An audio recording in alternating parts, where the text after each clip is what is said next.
karena sering didengar, kita nggak sadar bahwa itu tuh sebenarnya problematik yang paling umum, yang kuat ya. Atau jangan sedih, nggak ada gunanya. Waduh. Jadi kelihatannya tuh kayak sebenarnya udah beres gitu ya, tapi sebenarnya itu tuh belum gitu ya. Betul. Karena belum beres sih rasa Betul. sakitnya itu gitu. Betul. Terus kita bilang, kamu pasti bisa. Itu kan bukan jawaban buat perasaannya. Itu jawaban sebenarnya buat... Emang salah ya kalau misalkan kita tuh berbicara hal-hal yang positif gitu? Ya ngapain saya cerita? Toh ujung-ujungnya disuruh bersyukur juga.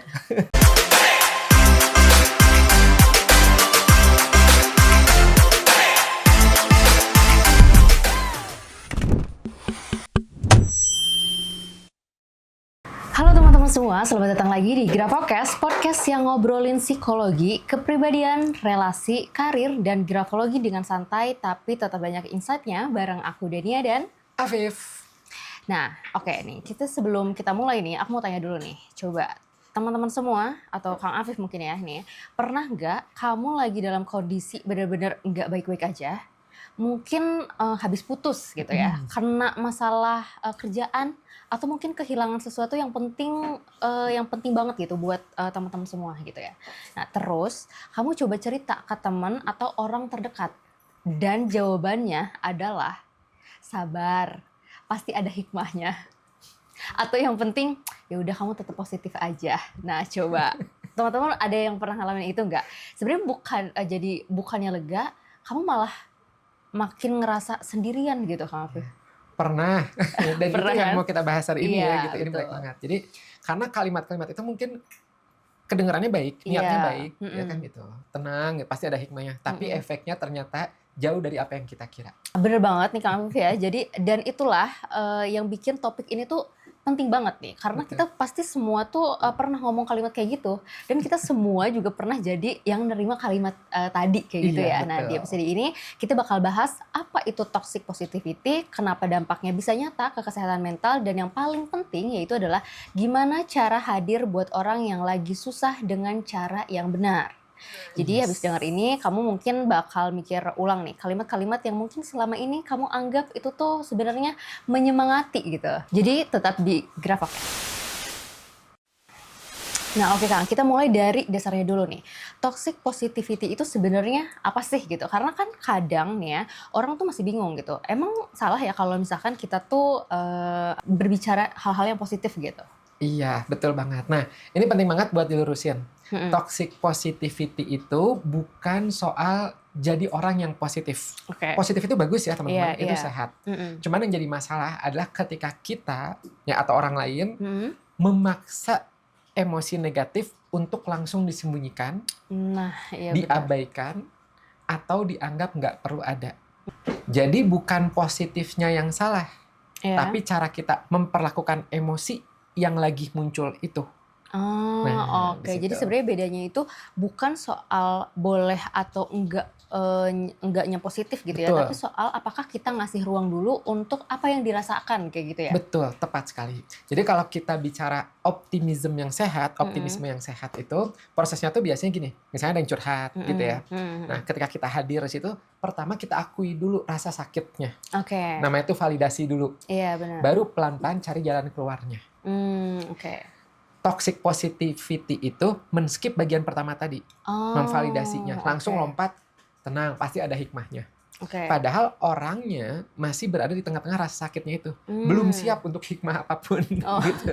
Iya benar. Nah, aku suka analogi ini tuh seperti ini. Jadi kayak luka yang terbuka, tapi langsung diplester tanpa dibersihin dulu. Dari luar kelihatannya, bagus, rapih, tapi di dalamnya kan malah jadi infeksinya jalan terus. Iya benar-benar Gitu. Iya benar-benar banget Kang. Jadi kelihatannya tuh kayak sebenarnya udah beres gitu ya, tapi sebenarnya itu tuh belum gitu ya. Betul. Karena belum beres sih rasa sakitnya itu gitu. Betul. Nah Kang, kalau misalkan boleh minta contoh nih, kalimat-kalimat toxic positivity yang paling mungkin sering kita dengar sehari-hari itu kayak gimana nih contohnya? Mungkin teman-teman juga kan mau nih bisa ngebedain, oh ternyata itu tuh adalah kalimat-kalimat yang toxic positivity gitu. Betul banget. Nah ini catat ya teman-teman ya gitu, karena ini banyak banget dan justru karena sering didengar, kita nggak sadar bahwa itu tuh sebenarnya problematik. Toxic positivity. Yang paling umum, yang kuat ya. Atau jangan sedih, nggak ada gunanya. Waduh. Atau kalau nggak gini, bersyukur aja, masih ada loh orang lain yang lebih susah dari kamu. Membanding-bandingin sama penderitaan orang gitu Iya, ya Kang Afif ya. betul. Oh my God. Atau yang versi spiritualnya gini, ini ujian, pasti ada hikmahnya. Nah, itu biasanya paling sering tuh, ya kan. Bahkan ada juga yang kedengarannya kayak suportif, memotivasi. Kamu pasti bisa. Nah, kalau kita ngasih taunya di momen yang salah, maka itu bisa jadi toxic positivity. Niatnya baik, tapi nggak pas waktunya. Iya, wah ini nih ya, kayak kamu pasti bisa pun bisa masuk kategori itu ya Kang Afif ya gitu. Itu yang paling sering kan kayak orang bilang kayak gitu kan, kayak untuk memotivasi ceritanya gitu. Betul gitu. Tapi sekali kita lihat konteksnya ya, momennya gitu. Kalau orangnya lagi nangis, lagi ngerasa gagal, terus kita bilang kamu pasti bisa, itu kan bukan jawaban buat perasaannya. Itu jawaban sebenarnya buat ketidaknyamanan kita sendiri. Iya benar. Aduh, apa nih? Udah kamu pasti bisa gitu. Ya. Dan di situ sebenarnya letak masalah akarnya. Orang nggak melakukan toxic positivity karena jahat atau nggak peduli. Justru sebaliknya, kitanya menganggap kita itu peduli. Tapi kita merasa nggak nyaman ngelihat orang lain berada dalam kondisi emosi yang berat. Nah, dampaknya apa? Ada dorongan bawah sadar, mungkin kita nggak sadar, yang ingin cepat-cepat menyelesaikan ketidaknyamanan itu. Jadi keluarlah kalimat-kalimat tadi. Sebenarnya kita tuh yang problem sebenarnya gitu. Dengan aduh nih orang ini, gitu. Jadi sebenarnya kita yang nggak tahan lihat orang lain susah sih sebenarnya gitu ya. Makanya kita buru-buru kasih solusi kayak berupa kalimat-kalimat positif. Betul. Dan itu ya kalau kita lihat memang manusiawi ya, wajar gitu kita seperti itu. Tapi ya itu masalahnya, kalau kita nggak sadari, efeknya, dampaknya bisa berlawanan dengan niat awal kita. Gitu. Jadi kalau misalkan kita sering terjadi tanpa kita sadari, berarti dampaknya juga sering nggak kita sadari juga dong Kang Afif ya? Iya, betul. Oke. Nah ini menarik nih Kang Afif. Jadi kita bahas lebih dalam lagi di segmen berikutnya. Jadi teman-teman tetap di Gerak Podcast. Oke Kang, nih aku mau masuk nih ke bagian yang menurutku paling penting nih, karena tadi kan kita udah ngomongin soal apa itu toxic positivity gitu, dan kenapa orang tuh melakukannya gitu. Sekarang dampaknya ke kesehatan mental itu sebenarnya separah apa sih gitu? Jadi gini, dampak pertama, ya ini yang biasanya paling sering terjadi, namanya emotional suppression. Buat dianya nih, ya gitu. Jadi, atau kalau bahasa sederhananya, penekanan emosi. Jadi ketika seseorang datang ya pada kita, udah gitu, terus-menerus kita kasih tahu bahwa perasaannya nggak valid, bahwa kamu harus kuat, ya, atau kamu lebay, gitu-gitu aja nggak bisa. Lama-lama khawatirnya dia ngerasa belajar untuk menyembunyikan emosinya. Bukan karena emosinya hilang ya, tapi karena dia nggak punya ruang yang aman untuk mengeluarkannya. Terus emosinya kemana dong? Nah itu dia, ditekan. Ya, jadi karena emosi yang ditekan itu kan lama-lama nggak kemana-mana, ditumpuk. Dan ya terus saja menumpuk sampai akhirnya bisa jadi takutnya meledak di waktu yang paling nggak kita duga. Bisa jadi ledakan emosi yang nggak proporsional, bisa tiba-tiba nangis tanpa tahu penyebabnya, atau badan mulai bereaksi jadi susah tidur, sakit kepala, gampang lelah gitu. Jadi kayak botol minuman soda ya yang dikocok terus, tapi tutupnya dipaksa rapat. Nah makin lama kan tekanannya semakin besar. Dan kalau akhirnya dibuka, bahkan pelan aja bukanya, ya duar meledak gitu.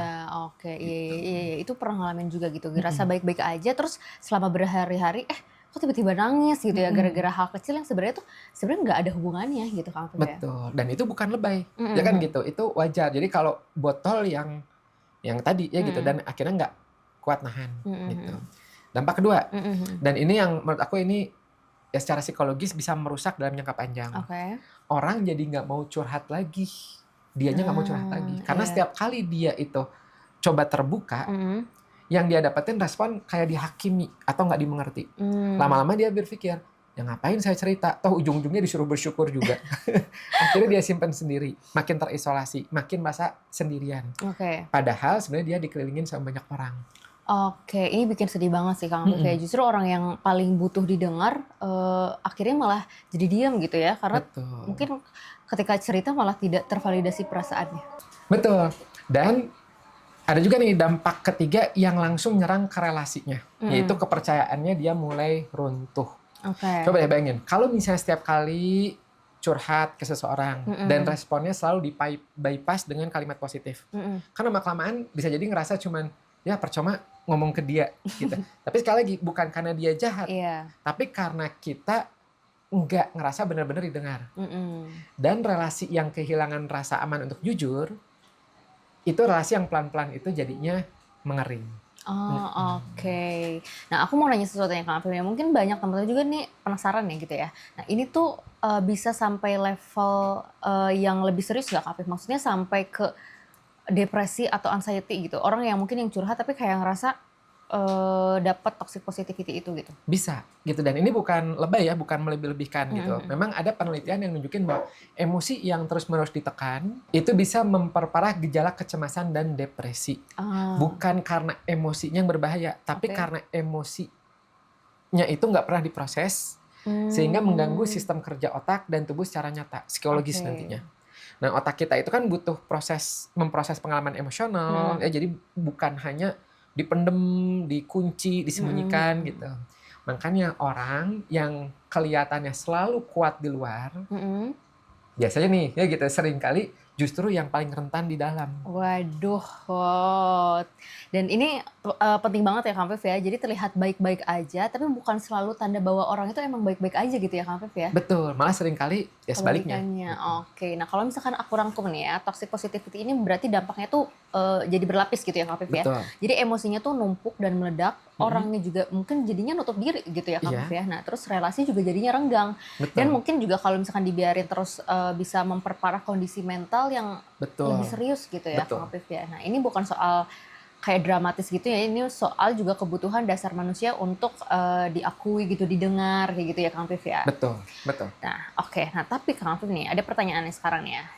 Kalau misalkan bukan ambil saja hikmahnya gitu ya, terus kita harus ngomong apa nih? Nah, jadi teman-teman bisa coba praktekin ini ya kalau misalnya ada yang curhat gitu.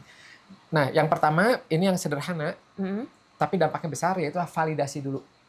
Solusi belakangan. Jadi sebelum kita ngasih saran, sebelum kamu ngasih saran, sebelum kamu ngasih perspektif, sebelum kamu ngasih hikmah apapun, nomor satu adalah akui aja dulu perasaannya. Cukup bilang, iya kebayang ya, pasti berat banget ya buat kamu.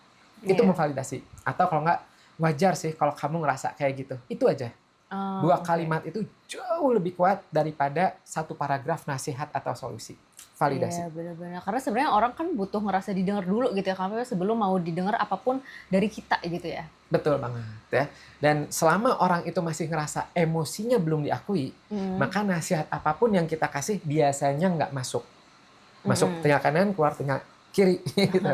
Bukan karena orangnya nggak mau dengerin ya, tapi kan otaknya masih sibuk sama memproses rasa sakitnya, emosinya itu. Oke, kebayang sih. Kalau misalkan tips kedua ini Kang Afif nih. Nah kemudian ya tadi udah 1, yang kedua itulah ganti kalimat nge-bypass, motong dengan kalimat nunjukin bahwa Anda itu hadir. Nah ini soal pilihan kata nih ya, yang konkret gini, daripada bilang yang kuat ya, coba kamu ganti dengan gini. Tenang, aku ada di sini. Kalau kamu mau cerita lebih, nggak apa-apa. Gitu. Daripada kamu bilang, udah bersyukur aja, masih banyak loh yang lebih jelek dari kamu, bisa yang lebih ini bermasalah atau lebih apa gitu. Nah, coba ganti sama kayak gini. Wajar aja kamu ngerasa kayak gitu. Situasinya memang nggak mudah sih. Itu buat dia tuh, wah akhirnya ada yang ngertiin gue. Iya, gitu. benar. Contoh ternyata lagi. Aku tuh ngerasa nggak sendirian. Nggak sendirian, betul. Ya. Contoh lagi, nah ini sering juga nih. Daripada bilang, udah nggak usah sedih, nggak ada gunanya juga sedih sama si dia mah. Nah, kamu bisa ganti kayak gini, nggak apa-apa, kamu boleh sedih, wajar, itu manusiawi banget. Saya juga mungkin kalau di posisi kamu saya sedih. Iya benar-benar. Wah itu ngerasa banget nerima ya, banget gitu. Nah itu adalah yang kedua itu. Jadi perbedaan itu bukan di panjang kalimatnya, nasihatnya, bukan, tapi di apakah kalimat yang kita sampaikan itu ngundang orang itu untuk tetap terbuka, atau malah membuat dia cenderung menutup percakapannya. Ini berguna banget sih Kang Afif. Jadi kita kan nggak harus punya jawaban yang sebenarnya sempurna kayak gitu. Betul. Ya. Yang penting kalimatnya tuh ngajak orang merasa aman untuk tetap cerita gitu. Betul, ya terbuka gitu. Dan ini ngebawa kita ke tips yang ketiga. Yaitu yuk teman-teman coba belajar duduk di ketidaknyamanan. Ini penting nih. Ya, saya juga dulu latihan itu waktu pas kuliah psikologi. Jadi dalam psikologi itu ada yang namanya holding space. Artinya kita hadir sepenuhnya buat seseorang. Tanpa agenda untuk memperbaiki. Ya, ngerubah dia enggak, menyelesaikannya enggak, mengubah perasaan mereka enggak. Kita nggak perlu jawaban. Nah biasanya ini rada susah nih, apalagi waktu itu pas mahasiswa awal. Ngebayangnya tuh setiap ada yang curhat kita harus punya ngasih solusi. Enggak, nomor satu lah, udah kita ada aja. Ya kita nggak harus langsung ngasih solusi. Karena kadang yang paling dibutuhin orang itu bukan yang paling pintar. Tapi yang dibutuhin adalah orang yang mau duduk bareng di tengah kesulitannya. Wah ini menarik banget nih Kang Afif. Jadi karena kita sering ngerasa kalau misalkan nggak ngasih solusi tuh kayak kita tuh nggak berguna gitu, kayak nggak hadir malah buat dia kayak gitu. Padahal ternyata kehadiran itu sendiri yang udah cukup gitu ya Kang Afif. Betul. Bahkan yang sering kali itu yang paling dibutuhkan itu adalah itu kebutuhan untuk adanya. Nah ini ya untuk yang punya pasangan nih ya, suami-suami, cowok-cowok ya, yang dibutuhin cewek itu biasanya kita ada, ngedengerin aja itu udah solusi buat dia. Penting ini gitu. Nah kemudian kita masuk ke tips keempat, dan ini penting, dan ini bisa teman-teman terapkan ke diri sendiri. Karena toxic positivity itu bukan cuma sesuatu yang kita terima dari orang lain, kita juga sering melakukannya ke diri sendiri. Misalnya kita suka bilang ke diri sendiri, nggak boleh sedih, harus ada alasannya untuk sedih. Harus kuat, orang lain lebih susah. Jangan lebay ke diri sendiri. Jangan lebay. Padahal emosi negatif itu bukan tanda kelemahan teman-teman. Itu sinyal bahwa ada sesuatu yang perlu diperhatikan dalam diri teman-teman sendiri. Nah benar-benar Kang Afif. Jadi kita sering jadi orang yang paling keras sama diri sendiri gitu ya. Betul. Ternyata. Gitu ya, jadi tenang aja, relax, hidup gitu. Nah dan ini satu tips terakhir nih. Ini mungkin kedengarannya aneh, tapi efeknya real, nyata. Yaitu adalah coba deh teman-teman jadwalin waktu khusus untuk ngerasa buruk. Bukan dramatis, tapi serius. Misalnya nih, contohnya gini. Coba kamu bilang ke diri sendiri. Misalnya lagi ada masalah ya gitu. Oke, jam 7 malam aku akan ngizinin diri aku sendiri untuk duduk dan ngerasa semua yang belum aku proses hari ini. Gitu. Nah ini yang dalam psikologi ya, riset psikologi disebutnya itulah scheduled emotional check-in. Dan tahu nggak teman-teman, hasilnya tuh ngejutin. Orang yang ngelakuin ini justru biasanya lebih jarang dilanda kecemasan sepanjang harinya dia. Kenapa? Karena otaknya tahu, tenang, nanti ada waktunya loh, nggak harus sekarang gitu. Jadi kebayang kan? Jadi kayak seperti dia ngasih waktu buat dia sendiri untuk tenang, nanti ada loh ngedengerin meskipun dia sendiri gitu ya. Nah seperti itu. Ini kayak counter intuitif banget gitu ya, tapi masuk akal sih Kang Afif ya. Jadi kita kasih emosi itu jadwalnya sendiri gitu ya Kang Afif. Jadi dia nggak perlu nyerobot di waktu yang mungkin nggak tepat, mungkin kayak lagi kerja atau lagi apa kayak gitu kan. Tenang, nanti ada waktunya gitu ya. Perfect banget gitu. Jadi emosinya tetap diproses, tapi kita yang megang kendali. Iya betul. Ini berguna banget sih Kang Afif. Jadi sebenarnya divalidasi dulu, ganti kalimat bypassnya yang tadi, nah hadir tanpa agenda, berlaku juga ke diri sendiri gitu ya kan, dan kasih waktu khusus buat ngerasa kayak gitu ya. Iya, betul banget. Nah sebelum kita tutup nih, ada satu fun fact juga nih Kang, yang dari tadi pengen aku share nih kayak gini. Fun fact-nya itu yaitu adalah, nah jadi ada nih Kang ya, studi dari University of California yang meneliti soal bagaimana otak itu tuh merespon dua hal yang berbeda. Misalnya gini ya, yang pertama ketika kita diberi dorongan positif seperti kamu pasti bisa nih, semangat ya. Nah, terus yang kedua nih ya, ketika perasaan kita cukup diakui saja, divalidasi, dan hasilnya orang yang menerima validasi emosional itu pulih dari stres lebih cepat dibanding dari kalimat yang pertama kayak gitu. Bahkan aktivitas di bagian otak yang namanya amigdala itu, nah jadi pusat respon emosi kita, terbukti lebih tenang saat seseorang merasa divalidasi dibanding disemangati kayak gitu. Jadi artinya nih secara biologis otak itu tuh memang butuh diakui dulu, bukan langsung disemangati. Betul banget, ini setuju banget nih, keren. Dan ini ya dalam psikologi biasanya tuh selalu menjadi langkah pertama dalam terapi. Sebelum ada satupun saran yang keluar dari kami ya, dari terapis, dari psikolog, biasanya validasi itu harus terjadi dulu. Karena kalau nggak ada validasi dulu, ya tadi ya gitu, otak dia tuh masih dalam mode bertahan, belum bisa menerima informasi baru apapun, susah gitu. Jadi kalau misalkan teman-teman di sini yang pernah merasa butuh didengar dulu sebelum dinasihati, itu sebenarnya bukan manja atau bukan lebay gitu ya. Itu sebenarnya literally kebutuhan biologis otak teman-teman. Itu tuh pun disupport dari penelitiannya juga ya Kang Afif ya. Betul. Oke, nah kita udah sampai di penghujung episode ini Kang Afif nih. Makasih banyak ya atas obrolan hari ini gitu ya. Jadi kita membuka perspektif yang baru nih gitu. Betul. Bahwa niat baik pun sebenarnya bisa menyakiti kalau misalkan caranya nggak tepat. Meskipun nggak ada niat untuk nyakitin ya. Betul. Gitu. Dan itu sesuatu yang penting banget buat kita semua sadarin. Kalau misalkan aku rangkum nih ya. Jadinya kalau misalkan toxic positivity itu sebenarnya bukan soal salah jadi positifnya. Tapi mungkin soal memaksa emosi negatif yang disembunyikan. Iya. Gitu. Dan dampak nyatanya juga kan emosi jadi menumpuk. Orang menutup diri, relasinya juga jadi renggang. Dan solusinya, jadi teman-teman nih ya, bisa kita validasi dulu nih ya, terus hadir dulu, baru dikasih perspektif. Jadi berlaku buat orang lain, berlaku juga buat diri kita sendiri. Betul banget. Ya, dan wajar ya kalau misalnya setelah nonton ini teman-teman ada yang ngerasa, wah aku pernah nih ngelakuin ini gitu, baik ke orang lain ataupun diri sendiri. Itu bukan alasan buat nyalahin diri, tapi ya dengan tahu ini bisa jadi titik awal teman-teman untuk perubahan pelan-pelan. Betul banget. Dan kan kadang kan susah ya gitu introspeksi diri sendiri gitu. Kita sering bias juga kalau menilai diri kita sendiri gitu. Betul, betul. Jadi nah ini ya untuk teman-teman kadang manusiawi ya gitu. Kita kadang suka bias ketika mau nilai sendiri. Makanya disarankan kita butuh alat bantu yang lebih objektif untuk ngaca, untuk melihat diri sendiri. Betul. Apa kelebihannya, apa kelemahannya. Nah, salah satunya itu lewat analisis tulisan tangan. Jadi teman-teman nulis, kemudian dibaca kepribadiannya.